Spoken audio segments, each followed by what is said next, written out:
La Constitution de la République démocratique du Congo, en son article 39, reconnaît et garantit l'exercice du droit de grève. Et il a fallu attendre près de 4 ans pour voir la proposition de loi déterminant les principes fondamentaux au droit de grève être examinée et adoptée à la représentation nationale. L'initiateur de cette proposition de loi a renseigné que le droit de grève est un droit fondamental qui permet aux salariés d'exprimer leurs desiderata professionnels sans crainte de quelconque représailles.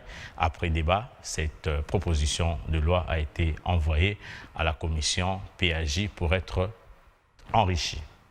Il faut d'abord noter que le droit de grève est un droit garanti par la Constitution. Et la même Constitution voudrait que le législateur que nous sommes puissions prendre une loi qui en organise les modalités d'exercice. C'est pourquoi nous, en tant que députés, vivons avec la population, après avoir constaté plusieurs abus dans les relations professionnelles entre le travailleur et l'employeur, qui généralement donnent lieu à des grèves et souvent aux conséquences vraiment néfastes. Nous avons voulu encadrer cet exercice de ce droit important. C'est pourquoi nous avons proposé à la plénière le contour, l'économie générale de cette proposition de loi.